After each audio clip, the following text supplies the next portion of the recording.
Hi, welcome back to our class again. Today, we will continue our discussion on Chapter 5, Forces. In our previous class, we talked about the internal methods, which included on how to manage the organizations, the importance of teamwork, and the importance of communications and their applications. So, today, let's discuss further on another category of forces, which is external forces, where it will enlighten you on how to attack and change the consequences in the end of battle. First, to win towards your enemy or competitors, you need spatial, unit, and surprise tactics or strategies. So, today we are going to discuss the theory of differentiations on how this differentiation theory can help you to win in the battle. This theory appeared 2,500 years ago. As Sun Tzu said, in battle, use the direct force to engage the enemy and the indirect force to win. Normally, direct force means fundamental or basic principles for the battle.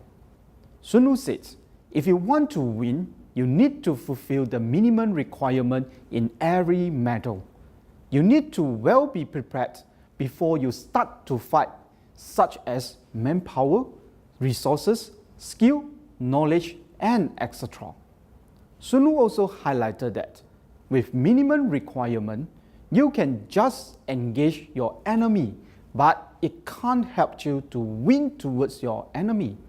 So, if you want to win towards your enemy, then you need to use indirect forces. Indirect force means that the strategies or tactics that your enemy or competitors can't think of or can surprise your enemy. In other words, we call that use the tactic or strategies that your competitors can't think of. So, in business, we call this indirect force as differentiations. Now, let's see what is the meaning of differentiations and how it can be applied in today's business environment and assimilated into successful cases in the market. Differentiation strategies are based on providing buyers with something that is different or unique, that makes the company's product or service distinct from its rivals. The key assumption behind a differentiation strategy is that customers are willing to pay a higher price for a product that is distinct in some important way.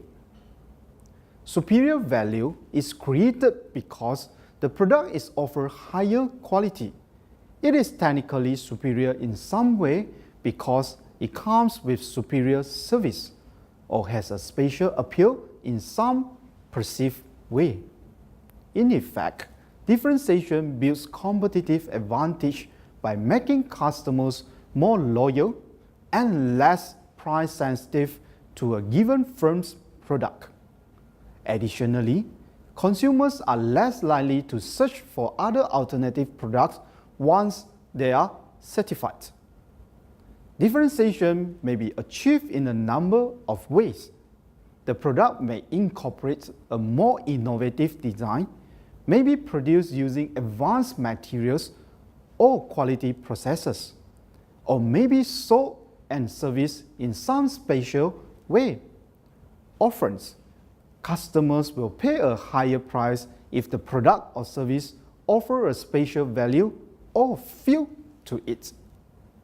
To build a differentiation-based advantages, firms that practice differentiation seek to design and produce highly distinctive or unique product or service, attributes that create high value for their customers. Within the firm, differentiation-based sources of competitive advantage in value-adding activities can be built through a number of methods. An important strategic consideration manager must recognize is that differentiation does not mean the firm can neglect its cost structure. Although low unit cost is less important than distinctive product features to firms, but firm's total cost structure is still important. In other words, the cost of pursuing differentiation cannot be so high that they completely erodes the price premiums the firms can charge. Firms pursuing differentiation must still control expenses to balance somewhat higher costs with a distinctive edge in key activities. The cost structures of a firm or business pursuing a differentiation strategy still need to be carefully managed, although attaining low unit cost is not the overriding priority. A firm selecting differentiation must aim in achieving cost parity, at the very least cost proximity relative to competitors, by keeping costs low in areas not related to differentiation, and by not spending too much to achieve differentiation. Same like in the battle, costs are the one of the prime concern for surviving and sustaining in the battleground. The indirect approaches and strategies must be counted within your troops' ability and budget. Thus, the cost structures of a firm practicing differentiation cannot be that far above the industry average. Also, differentiation is not an end in itself. Companies must continue to search for new ways to improve the distinctiveness and uniqueness of their products or services. For example, 7-Eleven has practiced differentiations to avoid direct competition with large supermarket chains. It offers consumers greater convenience in the form of nearby locations, shorter shopping time, and quicker checkout. It achieves these benefits by designing a business system within the value chain that is different from that of supermarket chains in several key respects: smaller stores, more store locations, and narrower product line. Its approach is higher cost than that of supermarket chains, so 7-Eleven must ordinarily charge higher price to achieve profitability. However, customers are generally willing to pay a premium in exchange for the greater convenience 7-Eleven provides. 7-Eleven still services for cost parity. However, by buying merchandise in bulk and keeping close control of inventory, its current management team is placing renewed emphasis on cost reduction by introducing computerized ordering and tracking system in US store for even better products turnaround and inventory control. Next, Starbucks coffee has grown at an annual rate exceeding 30% over the past decade as it rolls out its distinctive and specialized blend of coffee through United States. Once a Seattle-based coffee bean retailers that pioneered the concept of uniquely blended coffees, Starbucks has grown to almost 1,800 outlets throughout the country and is currently opening up a new location almost every day around the world. For the unique flavors of Starbucks premium coffees and iced coffee drinks, the company can charge upward of $3 per servings. To remain ahead of other competitors such as Dunkin' Donuts and even smaller specialized coffee chains, Starbucks has begun to roll out an increasing number of different types of beverage that capture and retain its premium image. The Starbucks concept and image have become so popular that it is now serving new types of cool food flavored drinks like Tiazi to expand beyond coffee alone. More recently, it has begun to sell many of its iced coffee drink mix like Frappuccinos. In almost all differentiation strategies, attention to product quality and service represent the dominant routes for firms to build competitive advantage. For example, firms may improve a product's quality or performance characteristics to make it more distinctive in the customer's eyes, as Lexus does with its lead line of automobiles, or Tiffany & Company does with its broad line of jewelry and gift items. The product or service can also embody a distinctive design or offering that is hard to delicately, thus conveying an image of unique quality like Krop's coffee in Espresso Macao or with American Express in travel services. After-sales service, convenience, and quality are important means to achieve differentiations for numerous firms, such as for IBM in computer and electronics commons technology, or Hewlett-Packard in desktop printers and digital imaging technologies. Technologically advanced products offer natural routes to pursue differentiation. New features convey a sense of quality that enable firms to distinguish themselves from competitors, as Sony has done with great success in its Walkmans, Discmans, Triniton television sets, and PlayStation video game systems. However, this same technology also requires the firms to remain on the cutting edge of innovation and quality, speed up new product development, and to stay in touch with customer needs and market trends. It is not unusual for firms practicing differentiation to invest in production processes that use specially designed equipment that make it hard for rivals to imitate the product's quality. Olympus optical fine camera lenses are one example. Olympus' skill in fine optics and lens grinding make it difficult for other competitors to rapidly imitate its fine quality of cameras, microscopes, and other lab instruments that command premium prices through the world. Any potential source of increased buyer value represents an opportunity to pursue a differentiation strategy. Buyer value can be increased or made more distinctive through several approaches, like first, lowering the buyer's cost of using the product. Second, increasing buyer satisfaction with the product. Third, modifying the buyer's perception of value.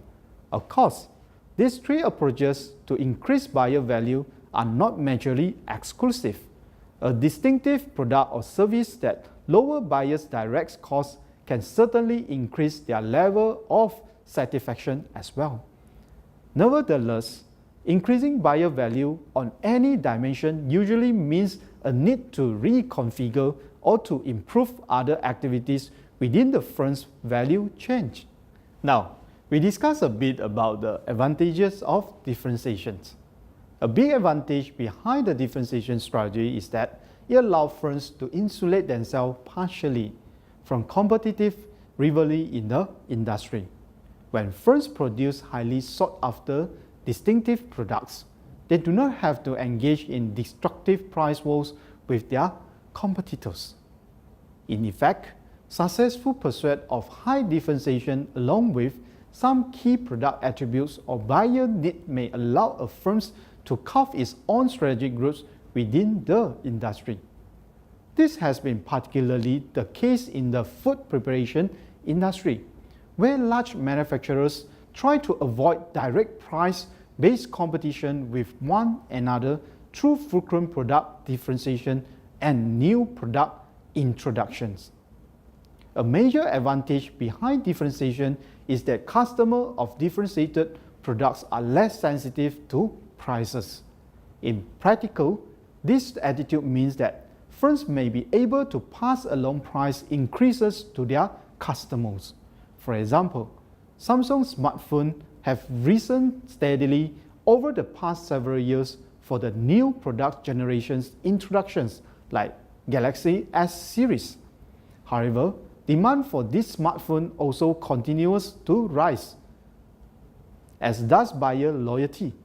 The high degree of customer satisfaction with Samsung S series quality, features, functions, unique, and design, where it could command a far higher price and profits.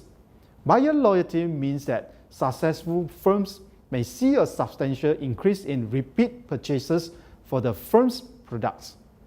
Another advantage is that strategy based on high quality may, up to a point, actually increase the potential market share that a firm can gain.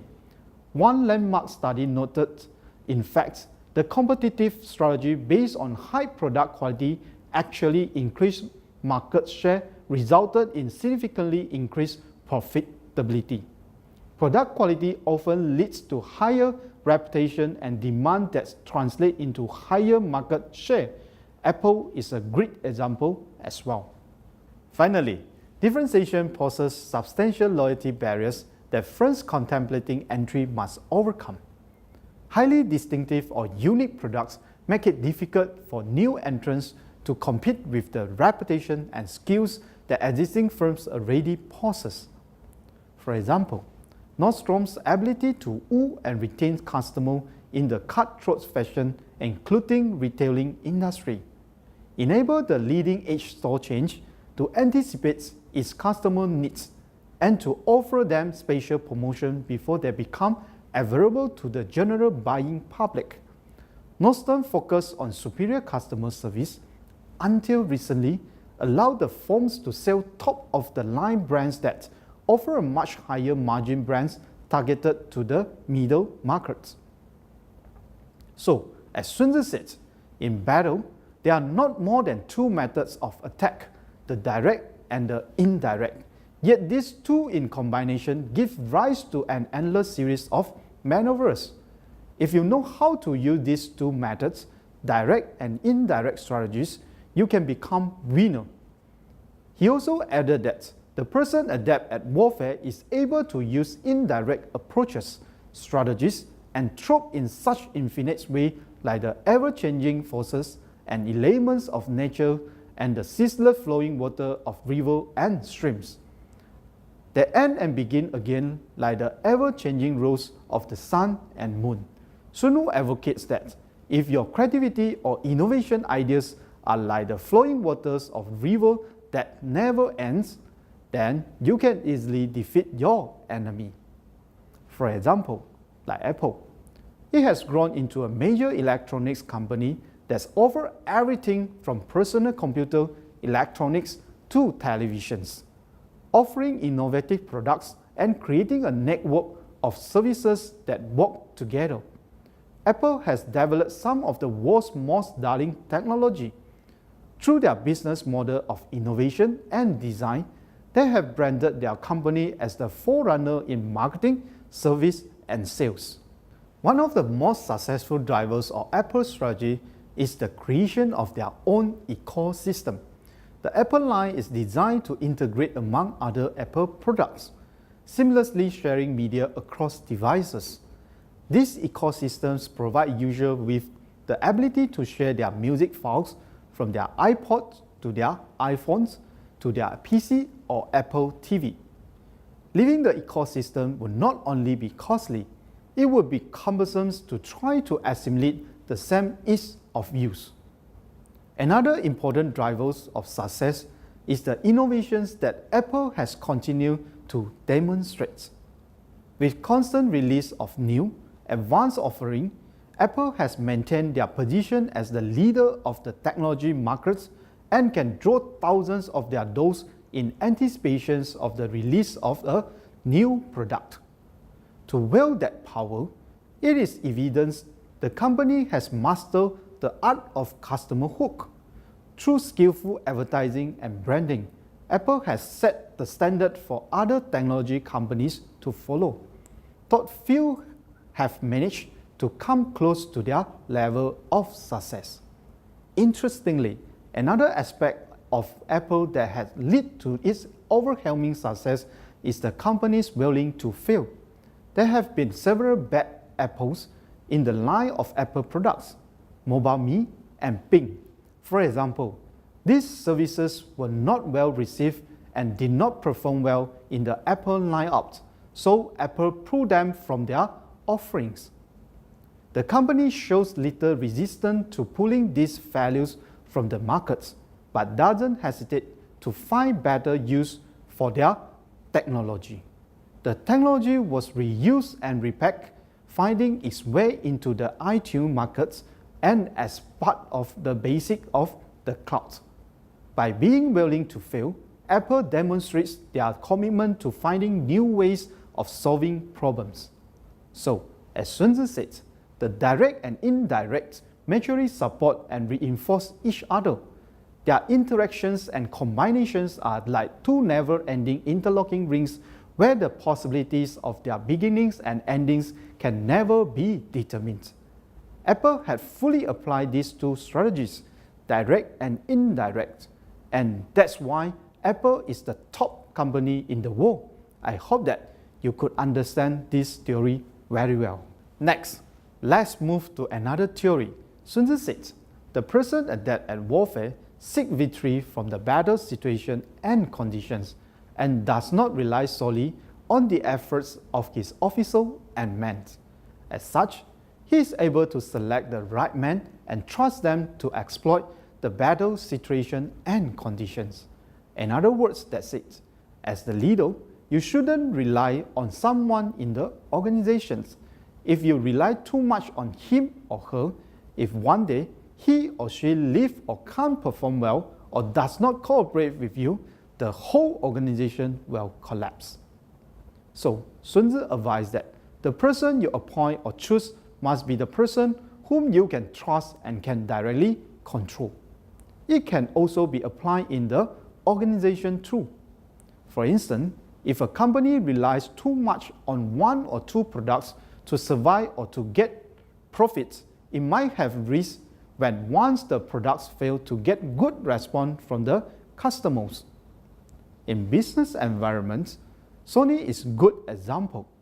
On October 2011, Sony announced that it would acquire Ericsson's stakes in Sony Ericsson for $1.47 billion, making the mobile handset business a wholly owned subsidiary of Sony. The transaction completion occurred in January 2012. From that point, Sony Ericsson would be known simply as Sony Mobile Communications. In 2013, Sony Mobile completed in moving its headquarters from Sweden to Tokyo in order to fully integrate with its parent company. This acquisition was intended to increase Sony's management freedom for the mobile phone unit to speed up development of new products. The first Sony smartphone was the Sony Xperia S, along with the Sony Xperia U and Sony Xperia P in 2012. The milestone phone was the Xperia Z, which was introduced in 2013 and pioneered with the first smartphone which had water-resistant and dust-resistant functions. It was booming in the market, and from that point, Sony became another key player in this industry. The lesson taught us that if you need more freedom and flexibility in controlling and managing your business, it is better to not rely on another party. Nevertheless, Sun Tzu also highlighted that if you can create the trends for your products or services and control the situation, you can easily penetrate and become the winner in the markets. He said that the characteristics of rocks and boulders are such that when they are on level ground, they remain still. When they are on uneven and sloping terrains, they move. When they move, it will become a weapon to attack your enemy. So, please remember that if you can control and manipulate the situation, then you can win in that situations. Okay, that is all for today's class. See you all in the next class. Thanks.